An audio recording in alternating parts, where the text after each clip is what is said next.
श्री शिव पुराण रुद्र संहिता पंचम खंड 44वां अध्याय अंधक की अंधता। सनत कुमार जी बोले, हे व्यास जी, एक बार हिरण्याक्ष के पुत्र अंधक से उसके भाइयों ने मजाक उड़ाते हुए कहा, अंधक, तुम तो अंधे और कुरूप हो, भला तुम राज्य का क्या करोगे? दैत्यराज हिरण्याक्ष तो मूर्ख थे, जो भगवान शिव की इतनी कठोर तपस्या कर उन्हें प्रसन्न करके भी तुम जैसा कुरूप, नेत्रहीन और बेडौल पुत्र वरदान में प्राप्त किया। कभी दूसरे से प्राप्त पुत्र का भी पिता की संपत्ति पर अधिकार होता है, इसीलिए इस राज्य के स्वामी हम ही हैं। तुम तो हमारे सेवक हो। अपने भाइयों के इस प्रकार के कटु वचनों को सुनकर अंधक निराश और उदास हो गया। रात के समय जब सब सो रहे थे तो वह अपने राजमहल को छोड़कर निर्जन, सुनसान और भयानक डरावने वन में चला गया। वहाँ उस सुनसान वन में जाकर उसने तपस्या आरंभ कर दी। वह 10,000 वर्षों तक घोर तपस्या करता रहा, परंतु जब कोई परिणाम नहीं निकला तो उसने अपने शरीर को अग्नि में जलाकर होम करना चाहा। ठीक उसी समय स्वयं ब्रह्मा जी वहाँ प्रकट हो गए। ब्रह्मा जी बोले, पुत्र अंधक, मांगो, क्या मांगना चाहते हो? मैं तुम्हारी तपस्या से बहुत प्रसन्न हूँ। तुम अपना इच्छित वर मांग सकते हो। मैं तुम्हारी मनोकामना अवश्य ही पूर्ण करूँगा। यह सुनकर अंधक बहुत प्रसन्न हुआ।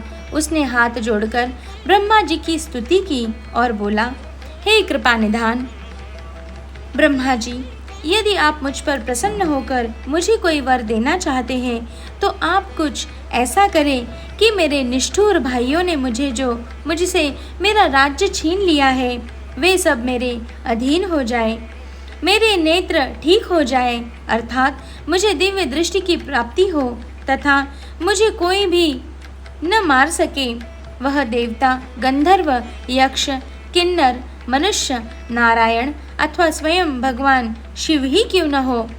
अंधक के इन वचनों को सुनकर ब्रह्मा जी बोले, हे अंधक, तुम्हारे द्वारा कही हुई दोनों बातों को मैं स्वीकार करता हूँ, परंतु इस संसार में कोई भी अजर अमर नहीं है। सभी को एक न एक दिन काल का ग्रास बनना पड़ता है। मैं सिर्फ तुम्हारी इतनी मदद कर सकता हूँ कि जिस प्रकार की और जिसके हाथ से तुम चाहो अपनी मृत्यु प्राप्त कर सकते हो। तब ब्रह्मा जी के वचन सुनकर अंधक कुछ देर के लिए सोच में डूब गया। फिर बोला, हे प्रभु, तीनों कालों की उत्तम, मध्यम और नीच नारियों में से जो भी नारी सबकी जननी हो, सब में रत्न हो, जो सब मनुष्यों के लिए दुर्लभ तथा शरीर व मन के लिए अगम्य हो, उसको अपने सामने पाकर जब मेरे अंदर काम भावना उत्पन्न हो, उसी समय मेरा नाश हो। इस प्रकार का वरदान सुनकर ब्रह्मा जी ने तथास्तु कहा और उससे बोले, दैत्येंद्र, तेरे सभी वचन अवश्य ही पूरे होंगे। अब तू जाकर अपना राज्य संभाल। ब्रह्मा जी के वचन सुनकर अंधक बोला, हे भगवान, अब मेरा शरीर इस लायक नहीं रहा कि मैं युद्ध कर सकूं। अब तो मेरे शरीर में सिर्फ नसें और हड्डियां ही बची है। अब मैं कैसे युद्ध कर पाऊंगा और अपनी शत्रु सेना को परास्त कर पाऊंगा?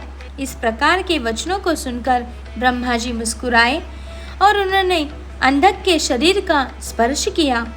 उनके स्पर्श करते ही अंधक का शरीर भरा पूरा हो गया। अब वह परम शक्तिशाली योद्धा जान पड़ता था, जिसके सामने अच्छे से अच्छा वीर भी न टिक पाए।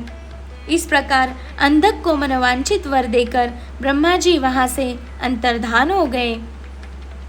तत्पश्चात अंधक भी प्रसन्नतापूर्वक अपने घर की ओर चल दिया। जब अंधक ने अपने राज्य में प्रवेश किया तो यह जानकर कि अंधक को ब्रह्मा जी से वरदान प्राप्त हुआ है, सारे दानव उसके वश में होकर उसके दास बनकर रहने लगे। तब अंधक ने विचार किया कि हमें दैत्य साम्राज्य का विस्तार करना चाहिए और अपने घोर शत्रु देवताओं को पराजित करके उनके राज्य पर अपना अधिकार स्थापित कर लेना चाहिए। यह सोचकर दैत्यराज अंधक ने अपनी विशाल दैत्य सेना के साथ स्वर्गलोक पर आक्रमण कर दिया और स्वर्ग पर अपना आधिपत्य जमाकर देवराज इंद्र को अपना बंधक बना लिया।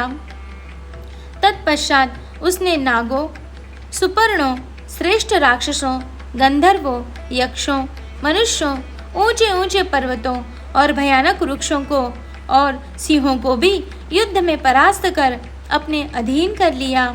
अंधक मादांत होकर कुमार्गी हो गया। उसने स्वर्ग, भूतल और रसातल की सर्वश्रेष्ठ सुंदरियों को अपनाकर उनके साथ रमणीय विहार किया।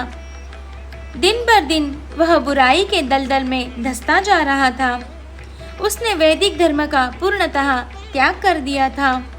एक दिन उसके दुर्योधन, वैदस और हस्ती नामक तीनों मंत्री उसके पास आए और बोले, हे दैत्येंद्र, हमने मंदराचल पर्वत की एक गुफा में एक मुनि को देखा है जो कि योग ध्यान में मग्न आंखें बंद करके बैठा है। उस रूपवान मुनि के मस्तक पर अर्धचंद्र, कमर में गजेंद्र की खाल बंधी है, सिर पर जटाजूट, गले में खोपड़ियों की माला तथा उसके शरीर पर बड़े भयानक सांप लिपटे हुए हैं। उस मुनि के एक हाथ में त्रिशूल तो दूसरे में डमरू है। अपने गौर अंगों पर उसने भस्म लपेट रखी है। उस तपस्वी का वेश बड़ा ही अद्भुत है। साथ ही एक विकराल वानर अनेक आयुधों को धारण किए उस तपस्वी की रक्षा कर रहा है। वही उसके पास में एक सफेद रंग का बैल बंधा हुआ है। उस तपस्वी के पास ही एक सुंदर रत्न स्वरूपा नारी बैठी है जो संपूर्ण शुभ लक्षणों से युक्त है। उसका रूप बड़ा मनोहरी है जो सभी के मन को मोह लेता है। उसने सुंदर मूंगे, मोतियों, मणियों और सोने के रत्नजड़ित आभूषणों को धारण किया है। वह इतनी रूपवती है कि जो उसे एक बार देख लेता है उसकी आँखों का होना सफल हो जाता है। उस परम सुंदरी को एक बार देख लेने के बाद संसार की अन्य किसी स्त्री को देखने की आवश्यकता ही नहीं पड़ेगी। स्वामी, आप इस त्रिलोक के अधिपति हैं। आपके पास इस संसार की सभी बहुमूल्य और अमूल्य धरोहर है। ऐसी परम सुंदरी रूपवती नारी को भी आपके अनमोल राज्य की ही शोभा बढ़ानी चाहिए। अंततः आप हमारे साथ चले और उस सुंदरी को यहाँ ले आए। अपने वीर मंत्रियों के इस प्रकार के वचन सुनकर दैत्येंद्र अंधक बहुत प्रसन्न हुआ और उसके मन में उस सुंदर नारी को देखने की इच्छा बलवती हो गई। उसने अपने मंत्रियों को आदेश दिया कि तुम शीघ्र ही वहां जाकर उस तपस्वी से उसकी सुंदर स्त्री को मांगकर मेरे पास ले आओ।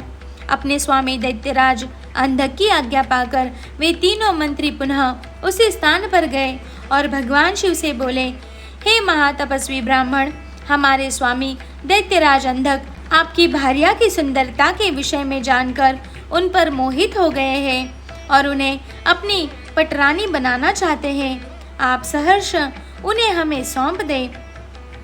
उनके ऐसे वचनों को सुनकर शिवजी को बहुत क्रोध आ गया, परंतु वे फिर भी सिर्फ इतना ही बोले, दैत्यो, ये मेरी भार्या है। ये स्वयं शक्ति संपन्न और सिद्धि रूपा है। देवी स्वयं अपने भक्तों के कष्टों को दूर करती है। आप अपनी परेशानी इन्हें बताइए, ये अवश्य ही आपके दुखों को दूर करेंगी। भगवान शिव के ये वचन सुनकर क्रोधित और मदांत दैत्य और कुछ न बोले और वहाँ से वापस आ गए। तब दैत्यराज अंधक को उन्होंने वहाँ घटित हुई सारी बातें बढ़ा चढ़ा कर बताई, जिन्हें सुनकर दैत्येंद्र का क्रोध 7वें आसमान पर चढ़ गया। तब वह मूढ़ बुद्धि दैत्य सुंदरी को पाने के लिए आतुर हो उठा। उसने स्वयं वहां आकर उस रत्नों में सर्वश्रेष्ठ रत्नों को अपने साथ लाने का निश्चय किया।